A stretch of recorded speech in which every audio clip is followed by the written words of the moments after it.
क्या होगा अगर एक सुबह यूरोप के सभी क्रेडिट कार्ड अचानक काम करना बंद कर दें?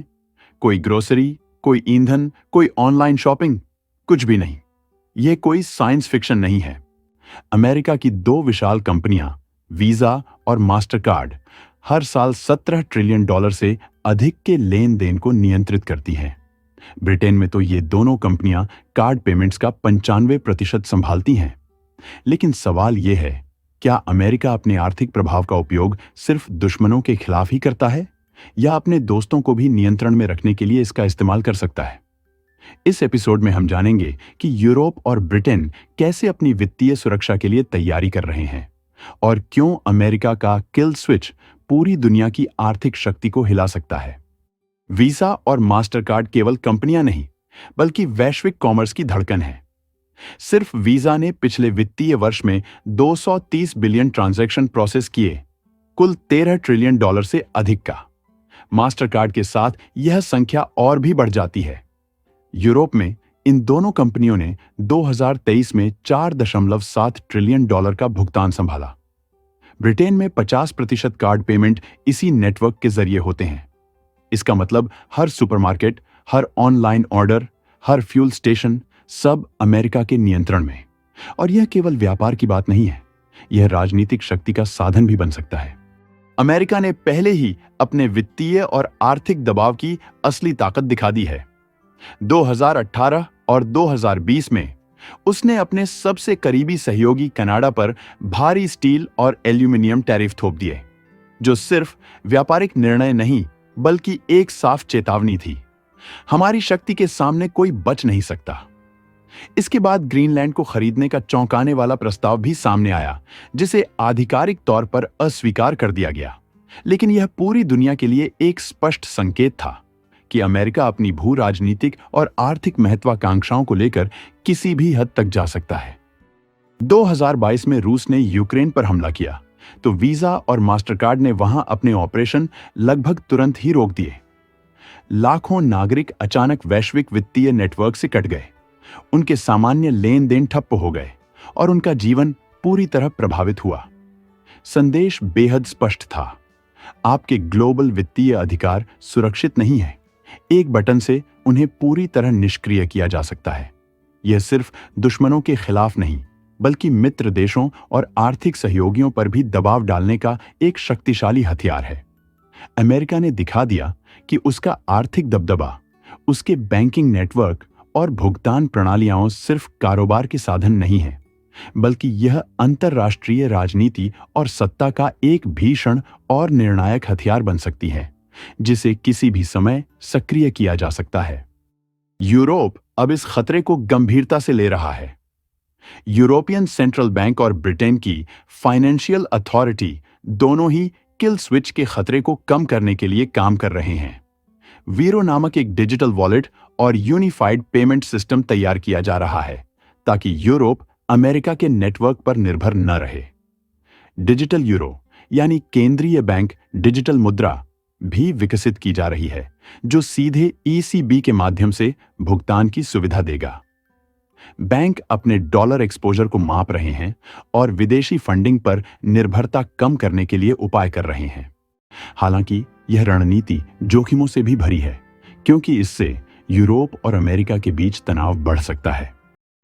अमेरिकी डॉलर लंबे समय से विश्व व्यापार और वित्तीय लेन देन की सबसे भरोसेमंद मुद्रा रही है। इसकी वजह है अमेरिका की मजबूत अर्थव्यवस्था और वैश्विक वित्तीय संस्थानों में उसकी पकड़। अधिकांश अंतर्राष्ट्रीय व्यापार, जैसे तेल और गैस की खरीद फरोख्त, डॉलर में होती है। यहां तक कि कई देशों के विदेशी मुद्रा भंडार में भी सबसे ज्यादा डॉलर होता है। इसे विश्व की आरक्षित मुद्रा कहा जाता है। लेकिन हाल के सालों में कई देशों ने इस पर अपनी निर्भरता कम करने का फैसला किया है। डी-डॉलराइजेशन का आंदोलन ब्रिक्स देशों से शुरू हुआ था और अब यह रुझान यूरोपीय संघ EU और अन्य उभरती हुई वैश्विक अर्थव्यवस्थाओं तक फैलने लगा है। यूरोपीय संघ, चीन और अन्य देशों के साथ बढ़ते व्यापारिक संबंधों के साथ साथ यह विचार ग्लोबल फाइनेंशियल स्ट्रक्चर पर प्रभाव डालने लगा है। इसके पीछे मुख्य कारण है डॉलर के इस्तेमाल से जुड़े बड़े लेन देन शुल्क, अमेरिकी प्रतिबंधों का डर और स्वतंत्र वित्तीय नीति बनाने की जरूरत। लेकिन अब फ्रांस जैसे यूरोपीय देश भी इस दिशा में कदम बढ़ा रहे हैं, जिससे यह मुद्दा और भी बड़ा हो गया है। फ्रांस और चीन के बीच का व्यापारिक रिश्ता पिछले कुछ दशकों में काफी मजबूत हुआ है। 1975 में फ्रांस और चीन के बीच राजनयिक संबंध बने और 1985 में दोनों देशों ने व्यापार और आर्थिक सहयोग पर एक समझौता किया। इसके बाद से यह रिश्ता लगातार गहरा होता गया। 2001 में जब चीन वर्ल्ड ट्रेड ऑर्गेनाइजेशन WTO का सदस्य बना, तो दोनों देशों के बीच व्यापारिक बाधाएं कम हो गईं। आज यूरोप और चीन के बीच व्यापारिक संबंध वैश्विक स्तर पर सबसे बड़े और सबसे महत्वपूर्ण आर्थिक संबंधों में से एक हैं। 2023 तक दोनों के बीच व्यापार का कुल स्तर 739 अरब यूरो तक पहुंच चुका है। यह आंकड़ा दर्शाता है कि कैसे यूरोपीय संघ और चीन के बीच आर्थिक सहयोग गहराता जा रहा है। हालांकि इस व्यापारिक साझेदारी में एक गहरा असंतुलन देखने को मिलता है, जो दोनों पक्षों के लिए अलग अलग चुनौतियां पेश करता है। चीन से यूरोप का आयात यूरोप के निर्यात से कहीं ज्यादा है। यूरोप विशेष रूप से चीन से इलेक्ट्रॉनिक्स, मशीनरी, कपड़ा और उपभोक्ता वस्तुएं जैसे उत्पाद बड़े पैमाने पर आयात करता है। चीन की सस्ती श्रम लागत और बड़े पैमाने पर उत्पादन क्षमता इसे यूरोप के लिए एक प्रमुख सप्लायर बनाती है। उदाहरण के लिए स्मार्टफोन, कंप्यूटर, सोलर पैनल और इलेक्ट्रिक वाहनों के लिए आवश्यक बैटरियों जैसे क्षेत्रों में चीन का प्रभुत्व है। दूसरी ओर यूरोप से चीन को मुख्य रूप से लग्जरी सामान, उच्च तकनीकी मशीनरी, ऑटोमोबाइल और कृषि उत्पादों का निर्यात किया जाता है। हालांकि यूरोप का निर्यात उतनी तीव्र गति से नहीं बढ़ रहा जितना आयात, और यही कारण है कि दोनों के बीच व्यापार घाटा लगातार बढ़ता जा रहा है। 2023 में यह व्यापार घाटा 291 अरब यूरो तक पहुंच गया, जो कि यूरोप के लिए एक चिंता का विषय है। फ्रांस ने मार्च 2023 में एक ऐतिहासिक कदम उठाया। उसने चीन के साथ पहली बार युआन में लिक्विफाइड नेचुरल गैस LNG की डील की। यह कदम दिखाता है कि फ्रांस अब अमेरिकी डॉलर की जगह अन्य मुद्राओं को अपनाने के लिए तैयार है। यह केवल फ्रांस और चीन के बीच का मामला नहीं है, बल्कि यूरोपीय संघ भी डॉलर पर अपनी निर्भरता को कम करने की कोशिश कर रहा है। डॉलर पर निर्भरता कम करने के पीछे कई कारण हैं। डॉलर में लेन देन महंगा है क्योंकि इसमें कन्वर्जन शुल्क और अन्य फीस लगती हैं। इसके अलावा अमेरिका ने कई देशों पर आर्थिक प्रतिबंध लगाए हैं जो डॉलर पर निर्भरता को जोखिम भरा बनाते हैं। उदाहरण के लिए रूस पर लगे प्रतिबंधों के कारण उसने डॉलर में व्यापार करना लगभग बंद कर दिया है। डॉलर के विकल्प के रूप में यूरोपीय संघ डिजिटल यूरो की योजना बना रहा है। डिजिटल यूरो से व्यापार और वित्तीय लेन देन में पारदर्शिता और तेजी आएगी। यह यूरोपीय संघ की वित्तीय स्वतंत्रता की दिशा में एक बड़ा कदम है। हालांकि फ्रांस और चीन के बीच का व्यापारिक रिश्ता इतना आसान भी नहीं है।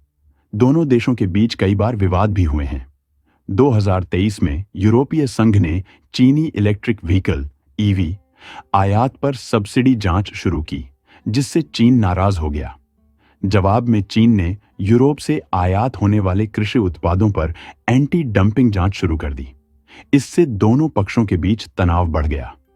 डी-डॉलराइजेशन का मतलब केवल मुद्रा का बदलना नहीं है, बल्कि यह वैश्विक शक्ति के संतुलन को बदलने का एक प्रयास है। ब्रिक्स देशों ने डॉलर को कमजोर करने के लिए अपनी मुद्रा में व्यापार करने की पहल की, और अब फ्रांस जैसे देश भी इस मुहिम में शामिल हो गए हैं। इन सभी प्रयासों का मकसद साफ है। अगर कभी अमेरिका का किल स्विच दबाया भी गया, तो लंदन, पेरिस या बर्लिन की जिंदगी रुक न जाए। यह केवल एक तकनीकी तैयारी नहीं है, बल्कि यूरोप और ब्रिटेन का अपने वित्तीय भविष्य और सुरक्षा की दिशा में बड़ा कदम है। अमेरिका का प्रभाव स्पष्ट है और यूरोप अब अपनी वित्तीय स्वतंत्रता के लिए ठोस कदम उठा रहा है। यह कहानी सिर्फ कार्ड और भुगतान तक सीमित नहीं है, बल्कि वैश्विक शक्ति और नियंत्रण की नई दास्तान है। दोस्तों, आपका भरोसा ही हमारी ताकत है। लाइक और शेयर कर हमें आगे बढ़ने का हौसला दें। जय हिंद, जय भारत।